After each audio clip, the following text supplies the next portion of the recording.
Hello and welcome to the Munk Dialogues. My name is Rudyard Griffiths and I'm going to be your host and moderator for the next hour of our programming.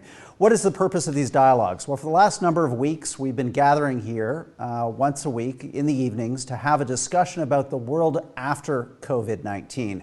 This we know. It may take months, it may not be until 2021 or beyond, but we will come to the end of this pandemic. There will be effective therapies. Let's hope there will be an effective vaccine.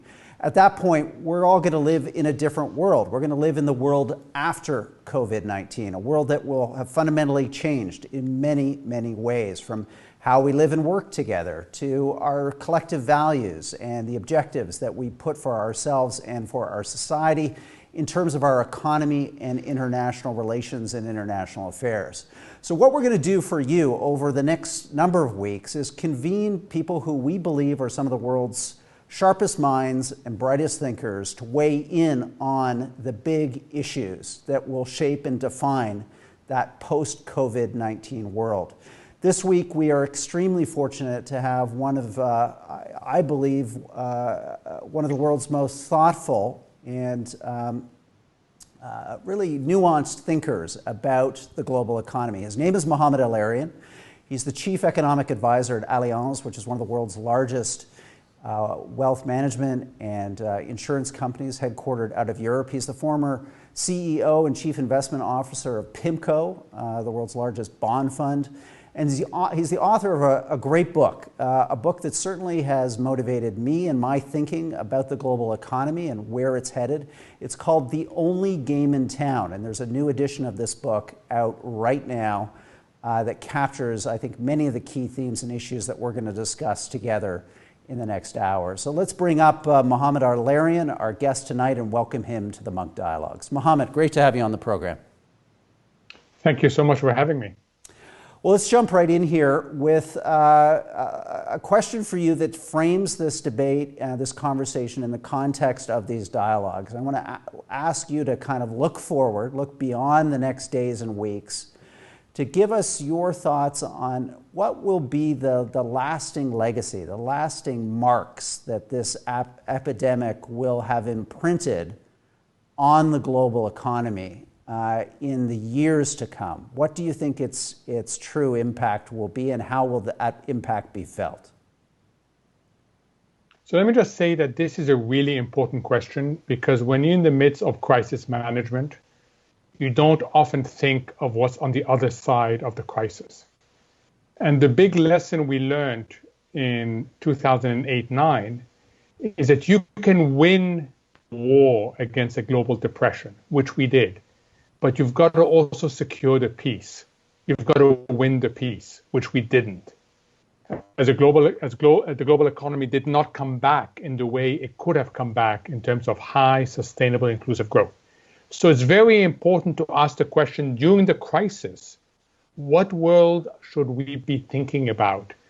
And what are the short-term measures that are consistent with the long term? So first of all, I commend you for asking that question, because it's not being asked enough, whether at government level, household level, or even at the corporate level. It would look different. How different it looks is a function of how long we are in this crisis management mode. The longer we are in this journey, the more different the destination. A few things are already obvious. On the corporate side, we are seeing a massive entanglement of governments in the private sector. Well-intentioned to save companies from bankruptcies, to save jobs, but not being implemented according to any principles. So we are going to come out with a spaghetti ball, literally a spaghetti ball of public sector entanglement in the private sector. Second, companies are going to swing from stressing efficiency to resilience. The biggest outcome of that is bringing back your supply chain, is being much more careful about how you globalize. So we will have a third impetus to deglobalization. Consumers, all of us, may come out differently.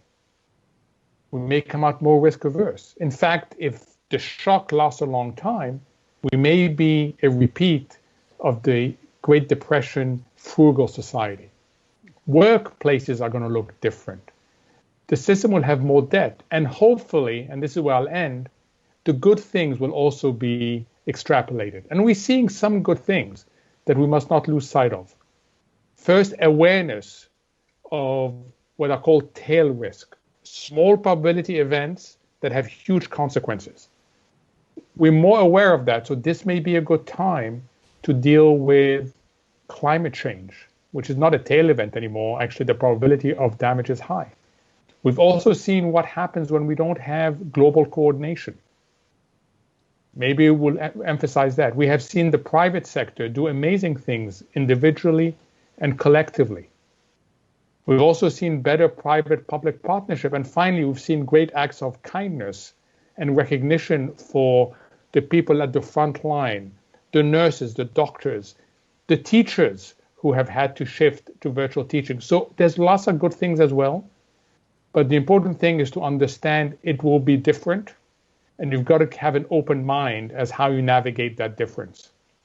So, Mohamed, let's dive into this question of intervention, because it's what you started with, this entanglement of the state into the economy. One of the key pieces where that entanglement is happening right now is the focus of your book, The Only Game in Town. It's the impact. And you wrote that book first in 2016. You and I had an interview around that book. I remember our conversation together. That was about how central banks were really reworking the rules of finance, were taking a level of prominence in the direction of the economy, and by virtue of that, an impact on each of our own day-to-day lives in a way that we had never seen before.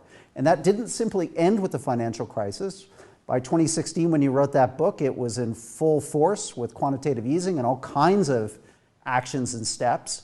We're now taking this to an entirely different level with this crisis, an entirely different, higher level even of central bank intervention. Talk to us about that and where you think that's going to go. Again, not today, not next week, but what is the effect and what are the risks of that intervention a year, 3 years from now, a decade on? So initial conditions matter. If you want to know what's going to happen a year, 2 years, you better know where you came from. And we've come from a situation where central banks, not by choice, but by necessity, took on responsibilities that they could not meet efficiently. So let's go back to the concept of winning the war against a global depression in 2008 and 2009. Central banks played a major role in winning that war. And they did so by intervening in ways that were unimaginable, the so-called whatever it takes. We come out of that, and at that point, there should have been a policy handoff. There should have been the recognition that this wasn't a cyclical shock, that this was a structural shock to the global economy. We had the wrong growth model. We had fallen in love with a growth model that relied on finance. And we needed to go back to a growth model that relies on productivity of people, of capital. But that handoff never really occurred. So when it came to exiting, central banks really couldn't exit. Instead, they got dragged in more and more. So think of a doctor that you go to. You have a structural impediment. You can't run because you've got something wrong with your leg. And the doctor says, yes, you need the surgeons. You need the people who are going to talk about infrastructure. You're going to need the people who can help you on labor retooling. But right now, they're not focusing. So I'm going to give you a medication to just ease the pain. You go back a year later, the pain is still there, I double your medication. You go back a year later, I triple your medication. Now, that's not what I want to do, but like any doctor, central banks will not walk away from their economic responsibilities because they have more flexibility. They're politically autonomous. They don't need to go back to parliament for every action, unlike the treasury side, the finance side. So by the time I wrote my book in 2016, it was clear to me that that path was unsustainable, that it had created the seeds of its own destruction, from income inequality to insufficient growth to encouraging excessive risk-taking. And I had this notion that we were on an unsustainable path, and within 5 years, it would tip, the so-called T-junction. The road you're on ends, and you have a choice.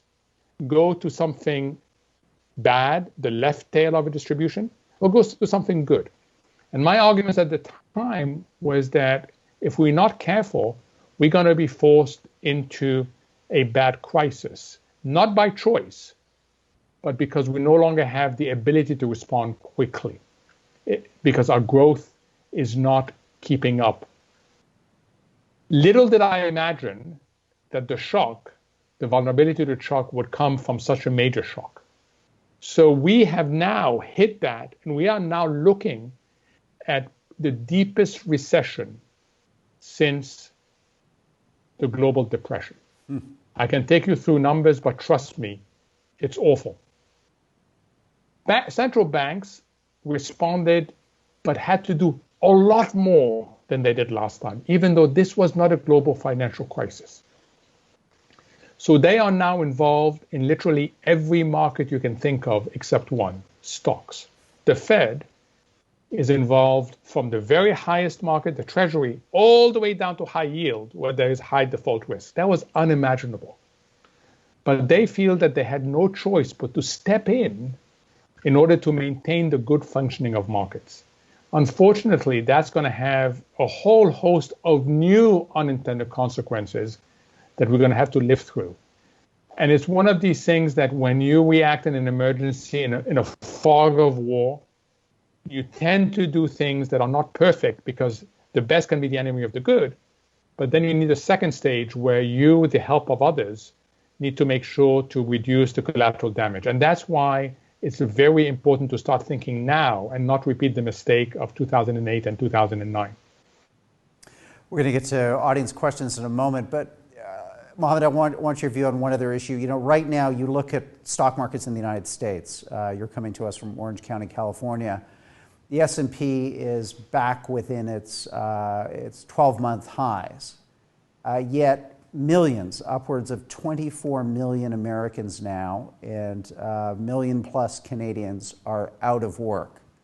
It looks like the investor class, the proverbial 1%, are having a pretty good pandemic in terms of asset prices and what's happened to them as a result of government and central bank intervention versus average people who are facing job losses, acute economic insecurity, and who are bearing the economic burden of this pandemic seemingly disproportionately. What do you think the implications of that are for our economy and for institutions like central banks, again, in the aftermath of this crisis? Is there political independence at risk here? Yes, it worries me tremendously that we now have yet another round of interventions that, while well-intentioned, end up by aggravating not just the inequality of wealth, but also the inequality of opportunity. Because the big companies have access to the financial markets that the Fed is supporting, the small companies do not. So there's a perception that the way in which the Federal Reserve is intervening favors not just holders of financial assets, which tend to be the rich, but also large companies, because they have privileged access to financing. Look, I feel sorry for central banks because they have no way to get directly to the economy. The only way they can do so is to change what's called financial conditions, lower interest rates so we can refinance our mortgages at a lower rate, encourage risk-taking so that makes us feel wealthier. And if we feel wealthier, we'll go out and spend more. So we raise demand. But ultimately, that's not a sustainable strategy. And I think it's important to understand that. In the case of the specific case of the stock market, it has been conditioned to believe that the Federal Reserve will always be your best friend. I call it the BFF syndrome, your best friend forever. Because repeatedly, central banks and the Fed in particular has come in to stabilize markets, to reduce volatility. And the investor has been conditioned to bet on the Fed. It doesn't matter what fundamentals look like. So right now we are back to these elevated levels that are completely decoupled from the economic fundamentals, both present and future, because investors believe they're in a win-win situation. Either they bet on a recovery that surprises everybody, and they are forward-looking, they basically can, quote, look through the crisis, and they get it right, or alternatively, they get it wrong, but the Fed comes in and bails them out. Because after all, the Fed is already in the high-yield market, and the high-yield market is just one notch higher than equities. So if it's come all the way down here, going to equities is not a big step. That is called the Fed put, the notion that you are protected, and that creates a tremendous amount of moral hazard that misallocates capital and encourages excessive risk-taking. Do you think they're right to make that bet, that the Fed put is in place and that the investor class effectively will not have to experience what you as an economist would characterize as price discovery, that, you know, the efficient functioning of a market that prices things according to their actual value? I mean, that would just seem to me to be fundamental to why we have a capitalist system in the first place. I mean, if we're not going to have that, Mohamed, then why do we have all the other negative externalities of capitalism if we don't have the positive internality, which is the efficient allocation of capital through price discovery? So I totally agree. I mean, capital markets play a major role in allocating capital, in taking money from savers and giving it to the highest use. They also play a critical role in disciplining corporate behavior. So they're critical. Look, I don't know if they're going to go there, but had you asked me 2 weeks ago, will they go into high yield? I would have told you, no, they won't. It would be a wrong step and they won't do it, but they did it. So I am not able to predict where they'll go, but I can tell you that if they go there, not only are we going to be talking about zombie companies, that is companies that are kept alive by subsidized credit, we're talking about zombie markets. We're going to be talking about exactly what you just warned about, markets that allocate capital properly. Now, the argument will be a short argument by the Fed. We need to maintain the functioning of the market, but that will come at a huge cost, not just to the economy, but to its own credibility and political independence. At that point, it is taking on massive capital destruction risk to its own balance sheet. It is a fiscal agency. It is no longer a central bank. Great insights. Well, look, I've been greedy with my time with you, so let's get some audience questions here. What I'm going to do is read them to you. We've had many people emailing us over the last number of days, anticipating your appearance here on the Dialogues. We also have our friends on Facebook who are watching us right now, courtesy of Facebook Live and Facebook Canada, who's one of our partners in this initiative. We'll be taking your questions, too, in our remaining 45 minutes or so with Mohamed El-Erian. So let's go to that first question. We'll get that up now, and it's a good one from Raj for you, Mohamed. How will developing countries fare in the aftermath of this crisis? And one of the reasons we wanted to have you on this show, Mohamed, is that you're someone who thinks and spends time outside of the United States, and you have a global view. So how punishing is this for developing countries right now, and what are you worried about?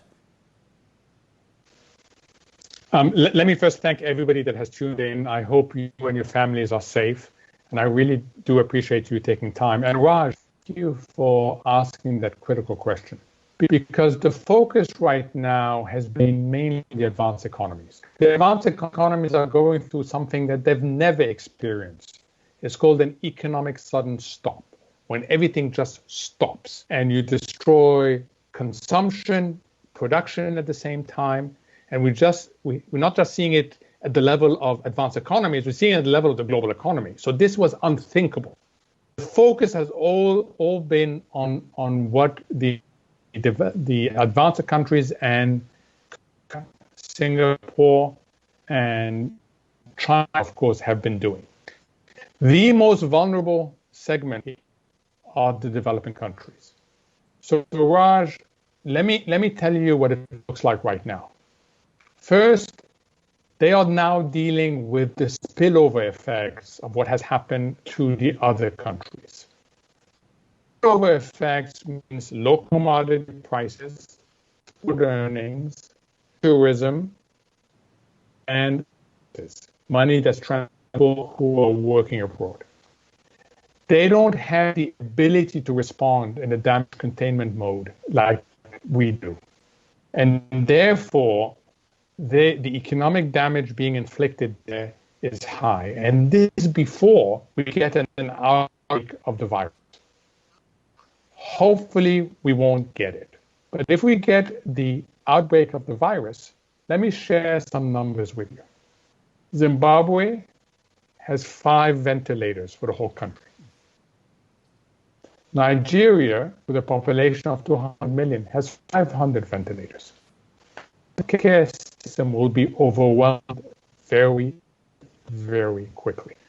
Talking to an African colleague, I hear you talk about this race between the health side getting its arms around awful virus, tracking, illness containment, vaccine, and the other side, economy, keeping the economy viable, and it's a race, livelihoods. But you have the live side on you. Let me tell you what will happen if we get an outbreak here. If we get an outbreak here, our rate is going to be between dying from infection or dying from. That's our reality. And the way she put it was very stark, sobering, and alarming. And a few things that people are working on. Let's prepare as much as possible for the worst. Let's hope that they don't get an outbreak, serious outbreak, but let's prepare for the worst. Let's make sure that we understand that human toll is huge. So we have a moral obligation in the West to make sure that whatever vaccine we develop, whatever testing, whatever we can do to help, we do it early. And let's make sure that best practices are shared very, very quickly. Because you want to avoid a problem in the developing world. They don't have the ability to cope with it. And as you saw from New York, as you saw from Italy, even the ability in the advanced world got overwhelmed pretty quickly. Great answer. Let's go to another question from our audience watching online. Get that up on the screen. Mohamed and I will read it to you so you can answer. So what is your take on some people's opinion that Canada should not be diverting resources to support other countries' economies or efforts to fight not only COVID-19, but other diseases? You were on President Obama's council as it related to international aid and development. So in your country, the United States, and here in Canada, there is occasionally these arguments, these tensions between this perception that we need to focus on our own citizens and the issues that we're dealing with. What do you see as the consequences of doing that and not necessarily investing as much or helping as much those in other countries in need? How could that in the months and years to come blow back on us and maybe blow back on our own economies here? So I completely sympathize with the question. It is one of 3 inconsistencies that we're dealing with, and they're really, really hard. That question refers to the inconsistency between national interest and global responsibilities. The second inconsistency we talked about is between what this stage of the health policy calls for, social distancing, separation, isolation, and what the economy is wired for, the exact opposite. And then the third tension, and let's be clear about this, you have it internally, is between individual interests and collective interests. And we're having difficulty aligning these two things. So I am completely sympathetic to how hard these issues are. And I'm completely sympathetic to people can fall differently in terms of where you come out on these judgments. But let me tell you a few things that should go into thinking about where you strike that balance. One is that we have an economic and social interest in the West to make sure that the developing countries aren't devastated. Because what happens when the developing countries are devastated? Massive migration, which is very difficult to control. An important and dynamic part of the global economy gets devastated.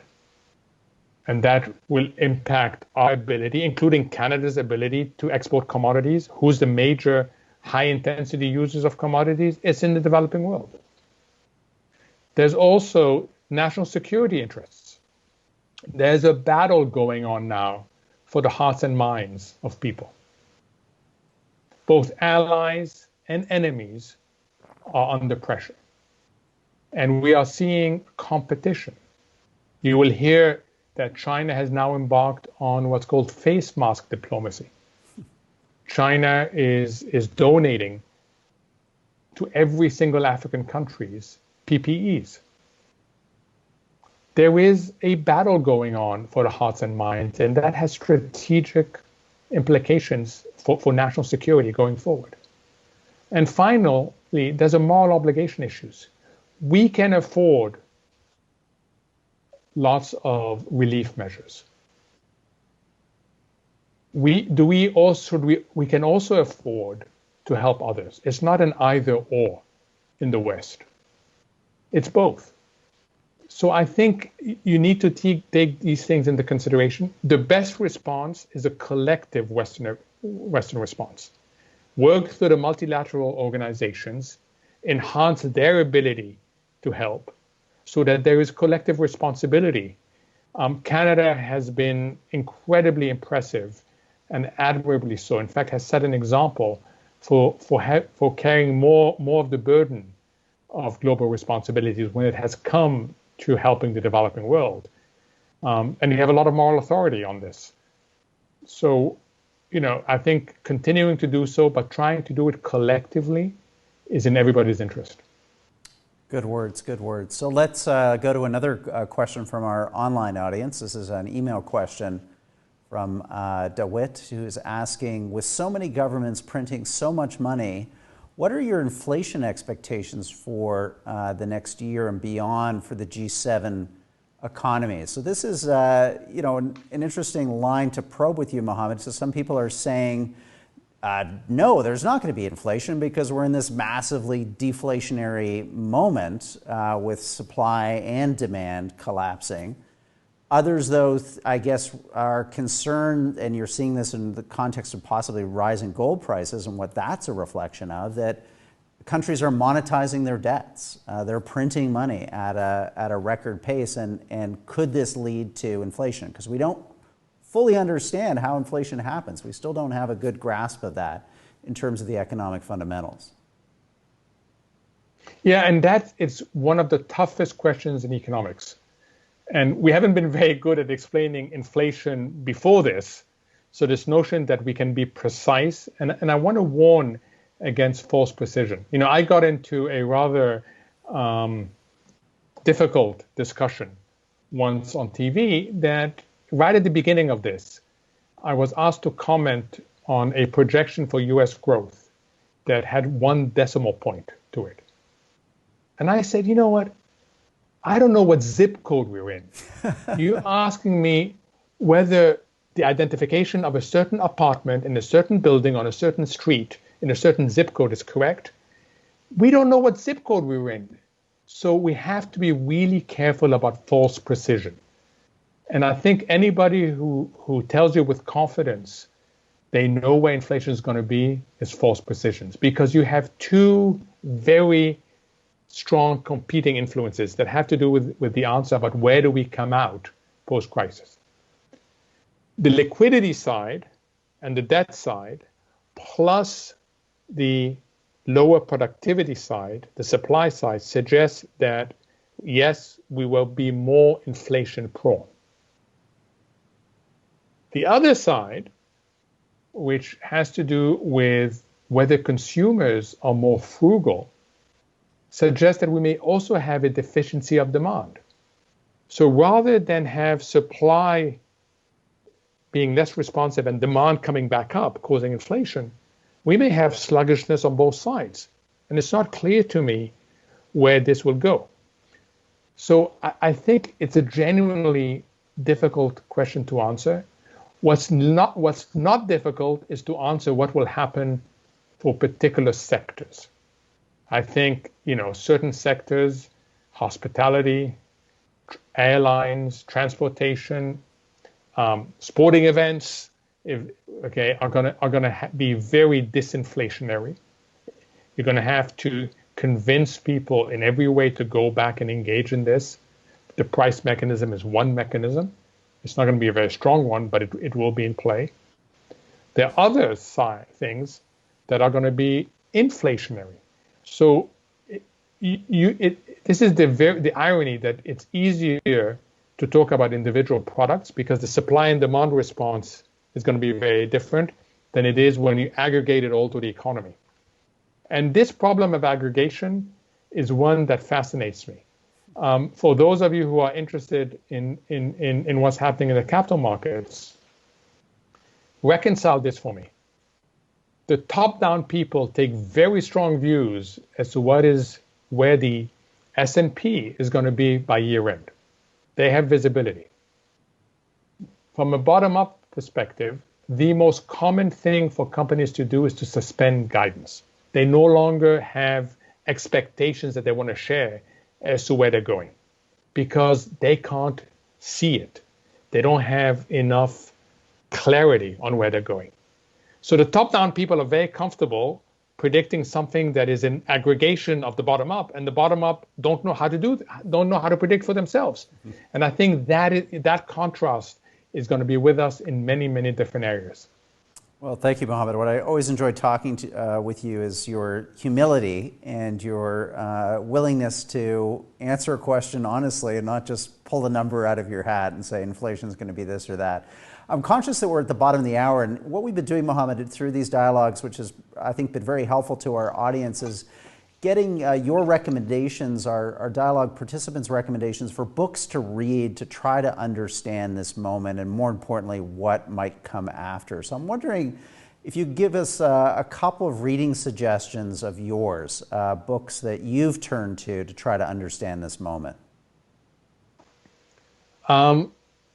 So I didn't turn it to understand this moment. I can tell you what I would turn to understand this moment. I turned to it before this moment, mm-hmm. and but not by choice, but by obligation.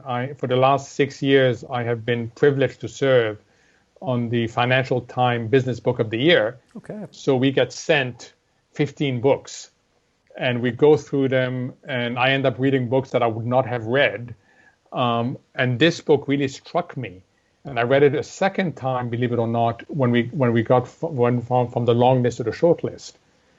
And it's called Surveillance Capitalism. And it's called The Age of Surveillance Capitalism. And what it looks at, it asked not just a question about how this shift to virtual is allowing us to give out information, and that information is used for commercial purposes, and there's whole issues of privacy. But it takes you a step further. How then our behaviors are modified by what we signal. And it goes through a very detailed research on behavior modification that takes place through our engagement online. When I read it, I thought, this is fascinating, a little bit alarmist, but then I'm a dinosaur. And, I'm not used to this. So I suggested to my 23-year-old daughter, Georgia, that she should read it because I wanted to see her reaction to it. And she had the same reaction as me. It was an eye-opener in terms of how our behaviors are being modified. Now, we may be happy with this. We may be unhappy with this, but most of us are unaware of this. Yeah. Now, it goes one step further. I'm just going to say, and that's where where the author loses a lot of people in terms of what are the policy implications. But I found it incredibly important in understanding the new world that we're living in. It's a Shoshana Zuboff's book, Surveillance Capitalism. I think is a great recommendation for this moment because we are all immersing ourselves in this technology. I mean, we're spending time on these platforms, consuming electronic media, sharing our data in ways that we don't necessarily fully understand or appreciate. So thank you for that recommendation. And for those of you watching online, you can find in the show notes for this dialogue with Mohamed El-Erian links to that book tomorrow. So let's go on to some more questions, Mohamed, because we've got a lot of them, and they're good ones. So the next one up from Mark Andrew James. As lockdowns taper around the world, do you foresee a shift towards nationalism? So we've seen this big assertion of the state. We've seen seemingly populist leaders seize on this, maybe with differing degrees of success. But do you see nationalism as being a feature coming out of this? And maybe talk to us a little bit about how that colors your economic view and analysis of the years to come and globalization. How does a globalized world and a globalized economy work if you have more nationalism, more populism in the body politic? So let's start with the globalization. This will be the third major blow to globalization. The first blow came when there was the correct recognition that globalization was leaving too many people behind. And you had a nationalistic response to that. The second blow came when the United States embarked for good reasons on a tariff war. The good reasons being long-standing grievances against intellectual property theft, against unequal access to markets. But the US did it without consulting with allies that also share the same grievance against China, and decided to completely ignore the mechanisms in place to deal with these issues. And what that did is it unleashed protectionism. And once that genie is out of the bottle, the weaponization of economic tools can be used for many reasons. So the second blow was that the champion of free trade became the most protectionist economy in the advanced world. The third blow is today. As I mentioned, one of the reactions to this crisis will be that companies will focus more on resilience than efficiency. They'll forget about just-in-time inventory management.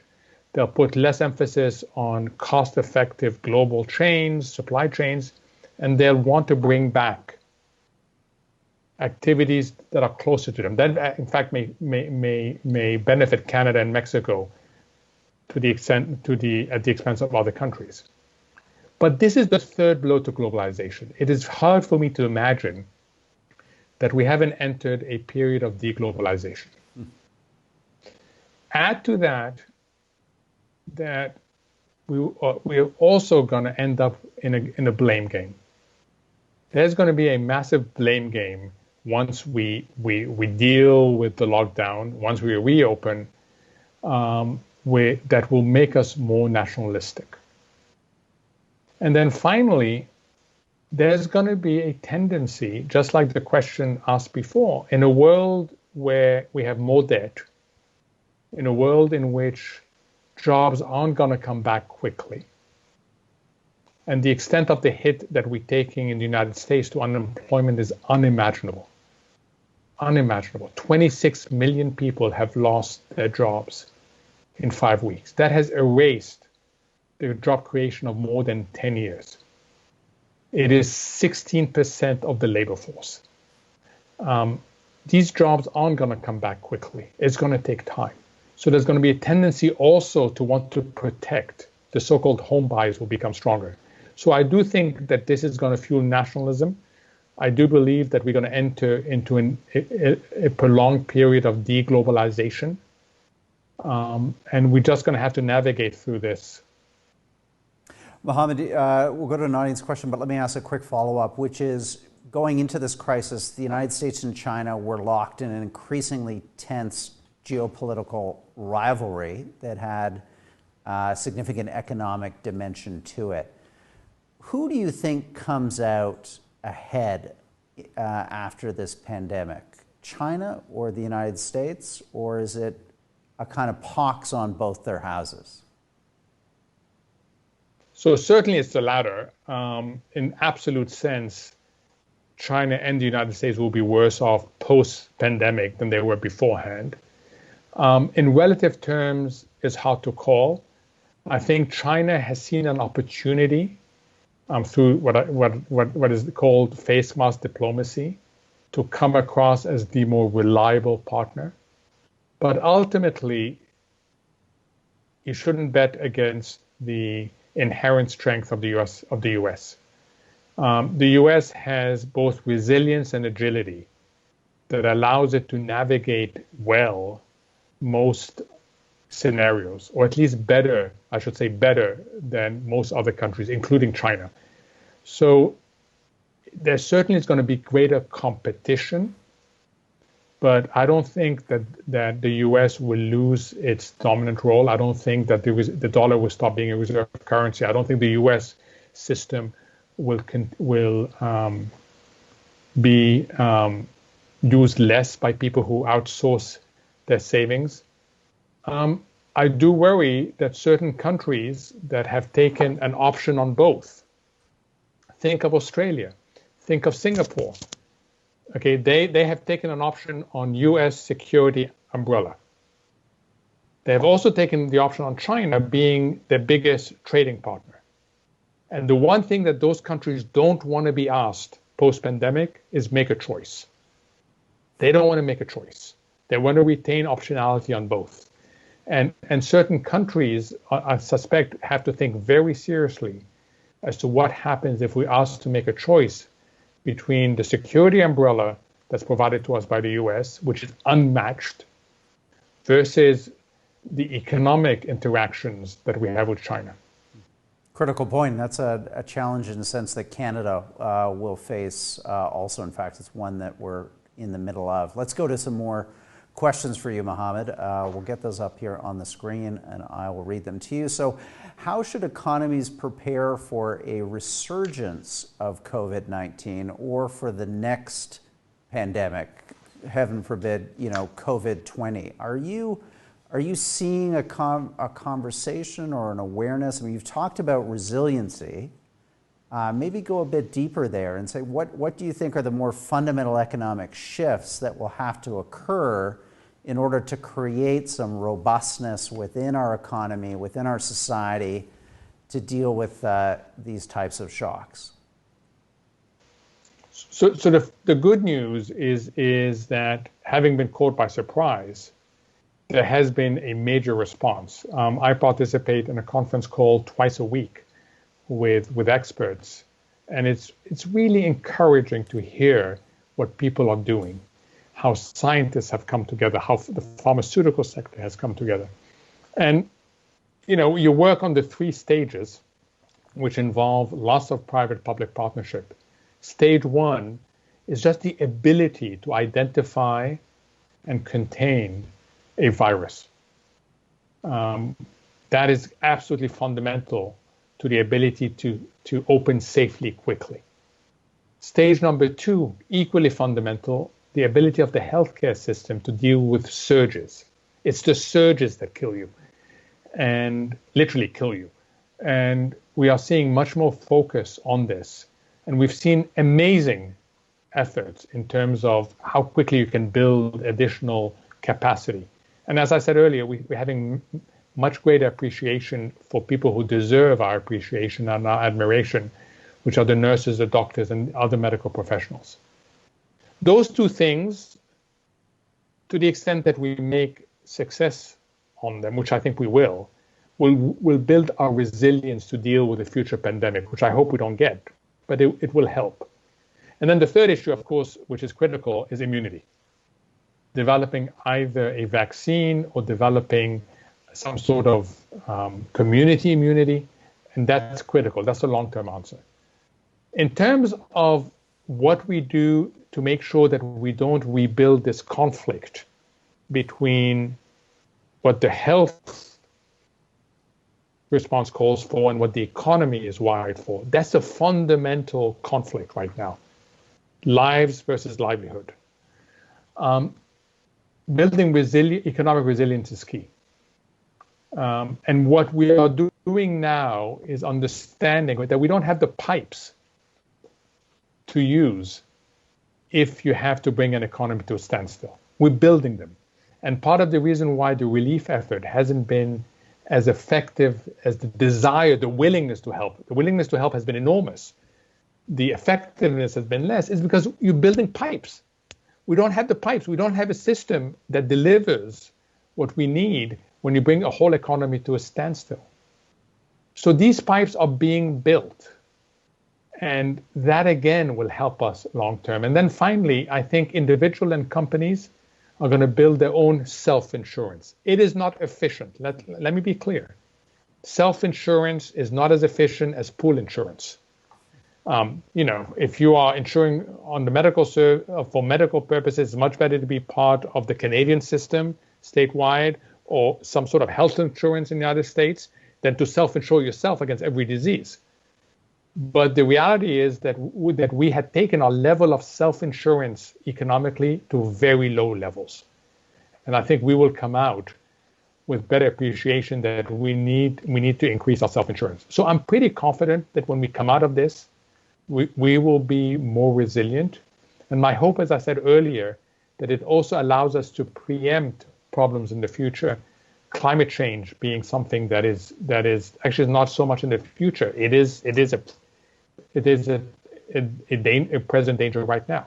So hopefully we'll be better able to address it coming out of this.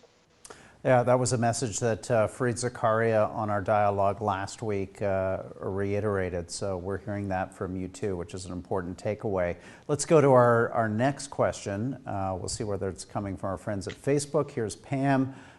Can we rebuild the economy through advancing sustainable energy and other green industries rather than going back to the same old? And I guess that gets in some ways to a larger question, Mohamed, which is, the extent to which we've created a system of economic prosperity which is based on kind of hyper efficiency, and that we've in a sense chosen often the straightest line from A to B to try to juice growth and juice what little productivity gains we have enjoyed into something that feels like rising living standards and general prosperity. So what is our tolerance coming out of this crisis to, let's say, engage in the more expensive structural changes in costs that would be required to address the threat of climate change?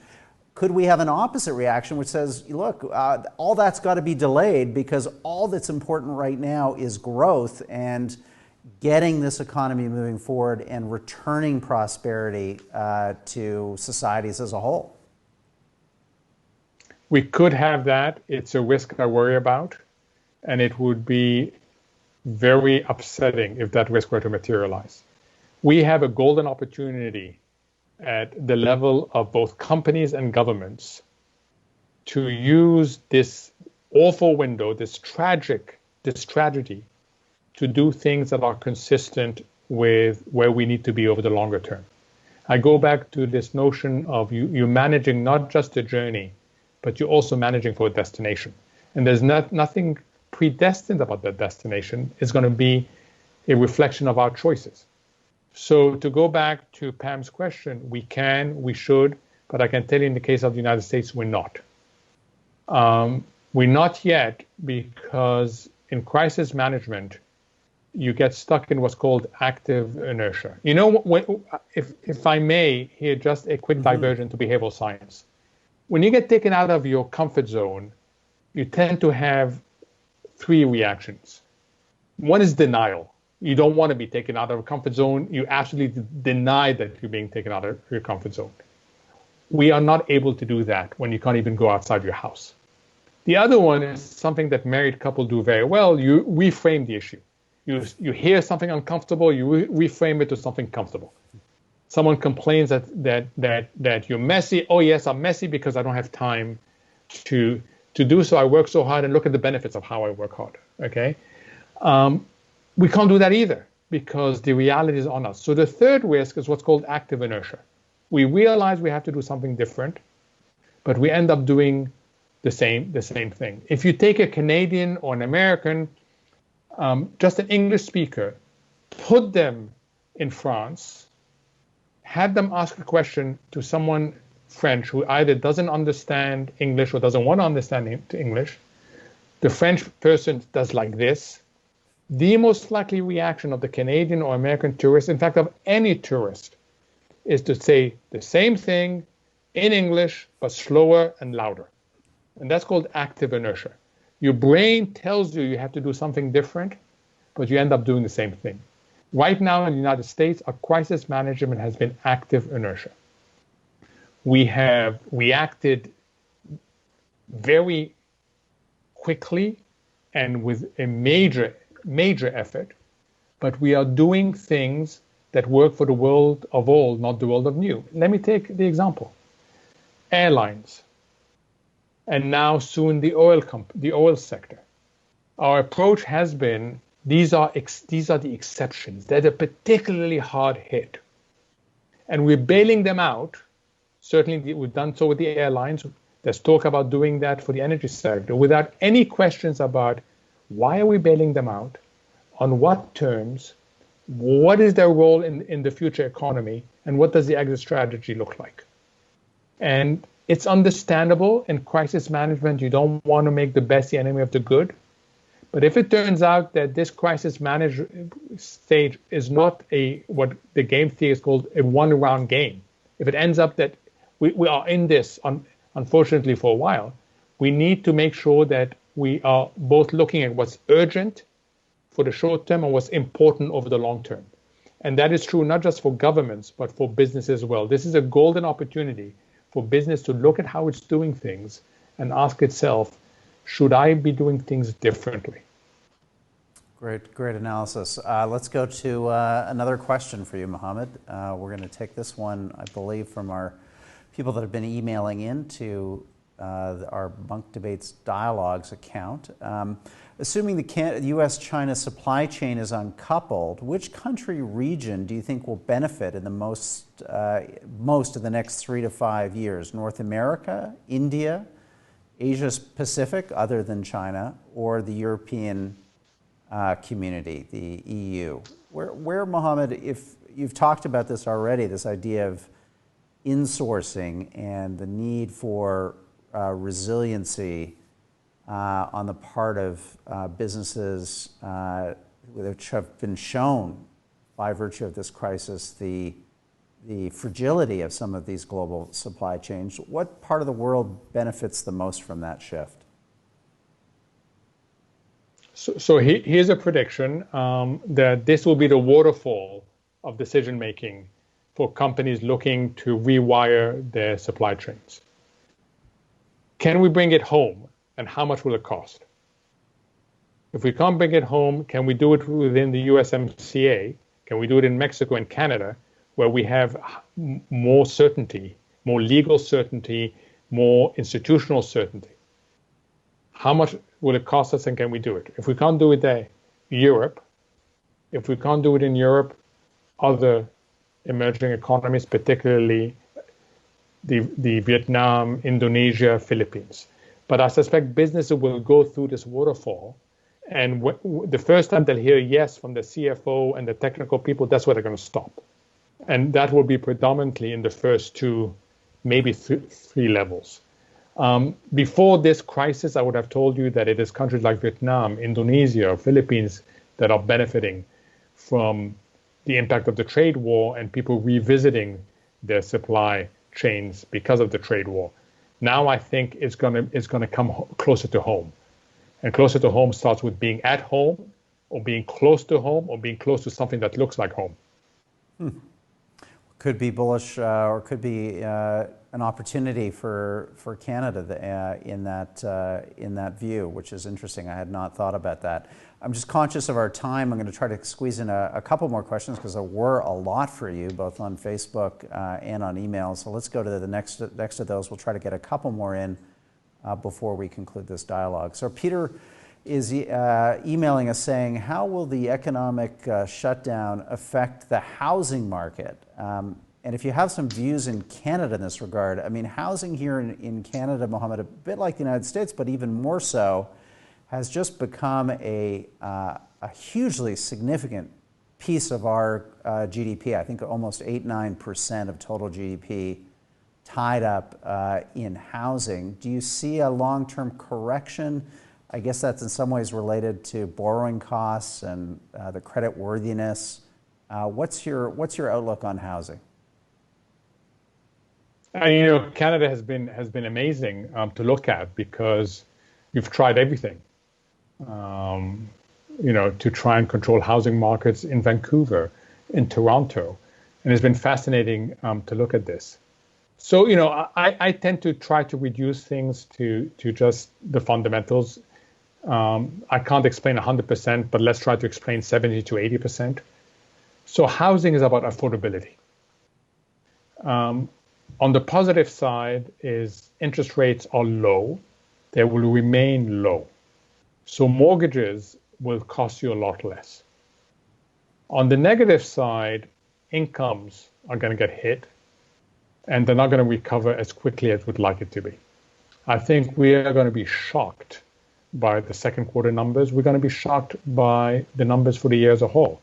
This is a major recession, and if we're not careful, or if the lockdown for health reasons lasts a lot longer, we're looking at a high risk of a depression, because we will cause structural damage to the economy. We will have bankruptcies all over the place if we stay like this for a long time. So the affordability side, on the one hand, you can fund it cheaper. On the other hand, you're a bigger credit risk. Your income is less, and the banks will look at you as a bigger credit risk. I think this thing in the short term solves in favor of pressure on pricing. I think this will be a buyer's market because there are going to be fewer buyers. And then on the supply side, you also have to deal with the issue that part of the reason why housing has done so well is people have bought second and third homes. Those second and third homes become more expensive to carry in an environment, especially if you can't visit them. In an environment like that. So the equation that you apply to second and third homes also changes. So that means you may have problem on both the supply side and the demand side. My gut feeling says that we have to be careful about the housing market. And Mohamed, what's your outlook on Canada as a whole? Because I mean, there could be some reasons to be optimistic about Canada. Thankfully, we've had an effective public health response to this crisis. The total number of cases and deaths, while serious and regrettable, tragic, we have not seen the numbers which were initially anticipated. At the same time, Canada is not a reserve currency. No one necessarily needs to hold debt or other financial instruments denominated in Canadian dollars. We are not part of a federation. We don't have the advantage of a European central bank, backed by the faith and credit of the German people and the Bundesbank.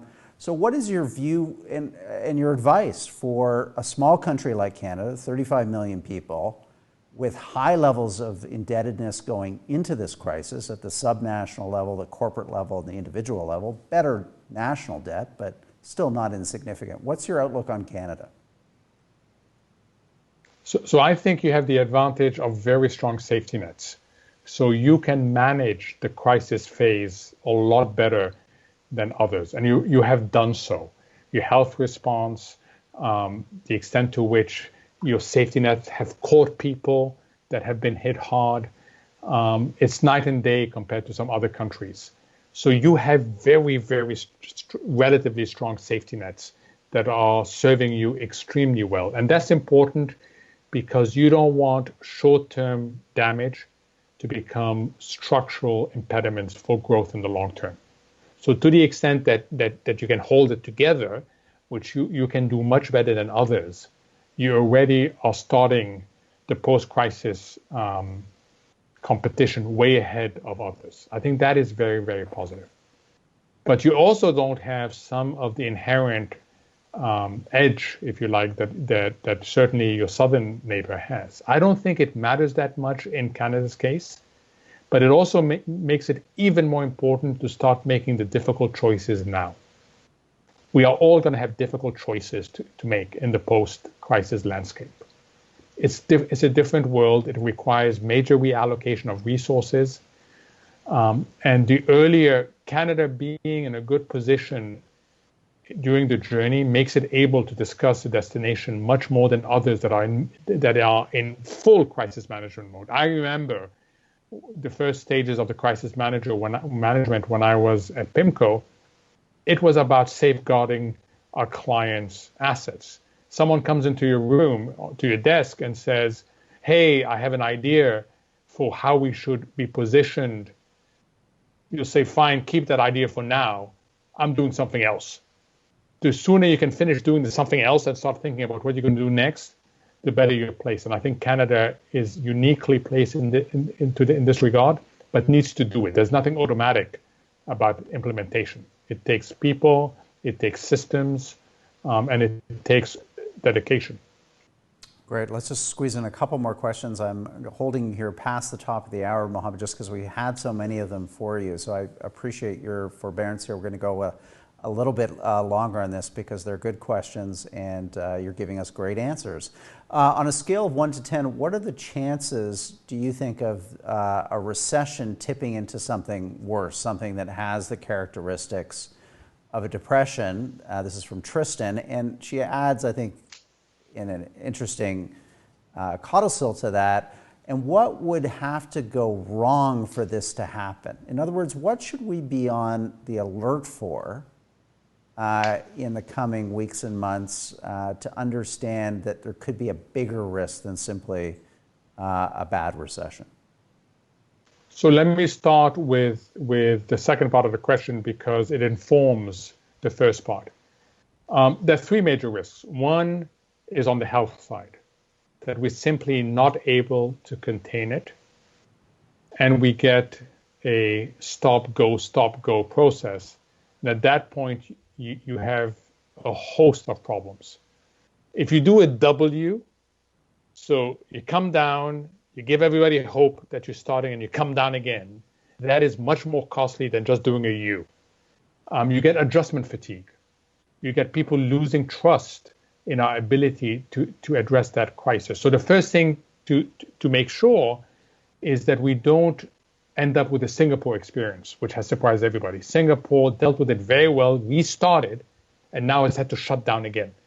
That is a very doesn't that worry you though? Because I mean, Singapore, state of the art case tracing, high volume testing, small geography, a lot of social cohesion. Wow, I mean, if Singapore can't get a nice steady U going and instead is experiencing, as we've seen in the last week, this kind of W phenomenon, isn't that real pause for concern? It's sobering, but remember that part of the W came from very congested migrant populations. Okay.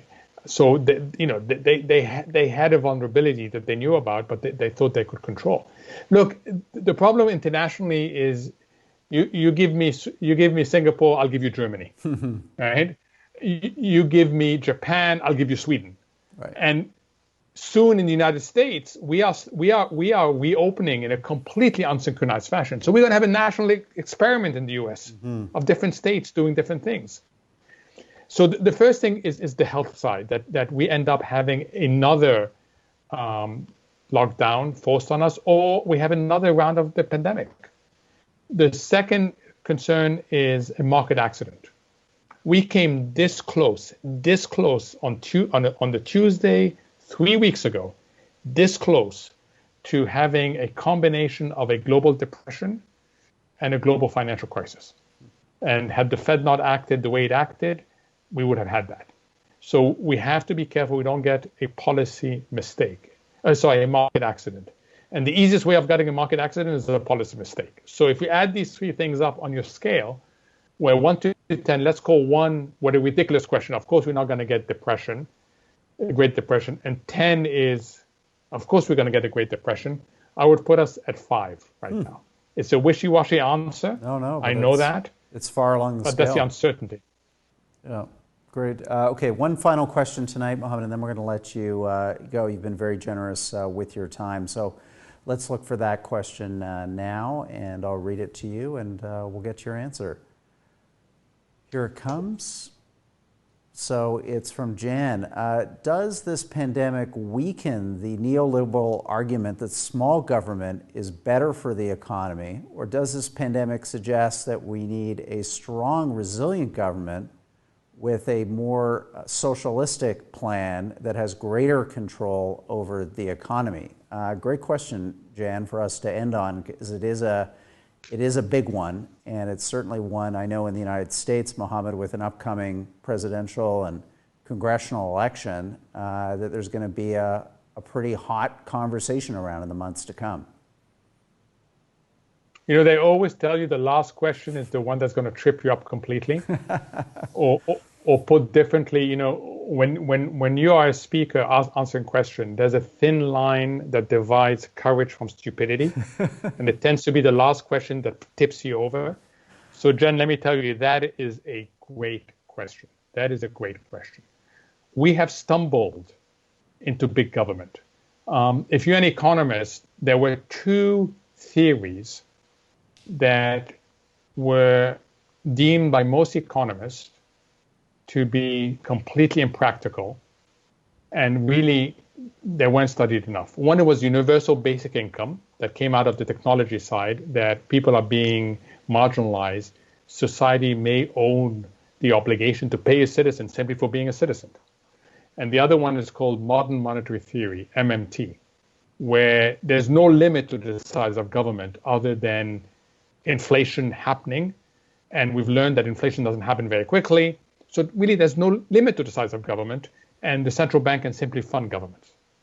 And had you asked the majority of economists in January, how likely are these 2 things for the United States in the next 5 years, they will tell you less than 10%. Well, we're applying both. We sent checks in the mail to citizens, $1,200, and we are seeing massive deficits financed by massive central bank liquidity. So we have entered a world of bigger governments. It's not something that we did in a way that answers your question. What are the benefits? What are the costs?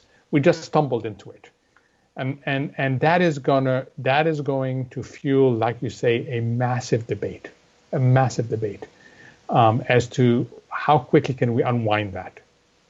We know that beyond a certain point, you sacrifice productivity and dynamism. And we're going to have to figure out where we are. The thing I'm most worried about is the spaghetti bowl we talked about earlier, that we have entered this not through principles, but we've entered it through ad hoc responses to whatever was issue number 1. And the result is this massive entanglement that is going to take us years to undo. Well, Mohamed, you've given us a wonderful spaghetti bowl of ideas and thoughts and stimulation. So just on behalf of the Munk Dialogues, I really want to thank you for coming on. You've addressed these topics again with your usual kind of honesty and humility, and it's always just such a pleasure to speak with you. And I just urge listeners to pick up the 2nd edition. It's out now, right, Mohamed, on your Kindle? No. It will be out in July. It'll be out in July. Okay. The Only Game in Town edition number 1, though, is available, and there'll be an update to that edition in July. And if you want to understand global economics, you want to understand this moment, this is the book that I'm reading and the book that I would recommend, Mohamed El-Erian's The Only Game in Town. So, Mohamed, have a great rest of your day in Orange County, California. Let's keep in touch, my friend. Be well, be safe, and thank you again so much for coming on the Munk Dialogues. Thank you. It's a huge honor and privilege. And let me thank you all for listening and devoting time. And please stay safe, you and your families. And to continue with the honesty, don't buy the book now. Wait till the new edition comes out in July. It's better than the old edition. Buy both books. Come on, let's support our publishers. It's important. Thank you. Hey, thank you, Mohamed. Well, look, ladies and gentlemen, that concludes our third dialogue in this series with Mohamed El-Erian. I hope you enjoyed it. We've got some great conversations coming up for you in the weeks ahead. Next week, we have former UN Ambassador Samantha Powers, appointed by Barack Obama to head the U.S. mission at the United Nations. She was also a member of the U.S. Security Council. So we're going to have a conversation with Samantha Power, who is one of our Munk debaters, to talk about developing countries, international institutions, what is happening in terms of COVID's impact on the world and its institutions that allow everything that we know to happen and to function, and that Canada is a key player in many of those global institutions. So we'll have that conversation next week with Samantha Power. We have some other great dialogues coming up for you. We've got Kara Swisher, who is one of the smartest commentators on technology. She's going to do a dialogue for us on COVID-19's impact on technology, big tech and Silicon Valley. Don't miss that conversation. And what would the Munk Dialogues be without our friend Neil Ferguson coming back? He's writing a big book right now on this pandemic, and he's going to participate in a dialogue with us on the lessons that history holds for understanding the impact of COVID-19 on our society, on our economy, and on our values. I just finally want to thank our friends and partners in this initiative, the Globe and Mail, which has been a great supporter of these dialogues, both online and in the physical print paper. Our friends at Facebook Canada, who are helping us get these dialogues out to our Facebook audience. And our friends at WNED and its sister PBS stations across the United States, who are carrying these dialogues on the PBS app and in various other ways disseminating these dialogues across the continental United States. And just finally, to the Munk Charitable Foundation, the Aurea Foundation, who are the underwriters of this dialogue. This whole initiative is a charitable exercise by the Peter and Melanie Munk Charitable Foundation and its sister foundation, the Aurea Foundation. So we thank them for underwriting this and allowing us to have these conversations. So that concludes our program for this evening. Again, I just want to reiterate what Mohamed said. Thank you for listening. Thank you for tuning in. I enjoy these civil and substantive conversations. I think it's a great opportunity to stretch our minds outside of the immediate crisis of what's happening today, tomorrow, and to think about the positive also that could come from this crisis and what we need to do now to come out of this stronger, resilient, and ready to thrive as a nation, as a people, and as individuals. So I'm Rudyard Griffiths, the host of the Munk Dialogues. We'll see you next week for our dialogue with Samantha Power. All that information on our website, www.munkdebates.com. Be safe, be happy, and good night.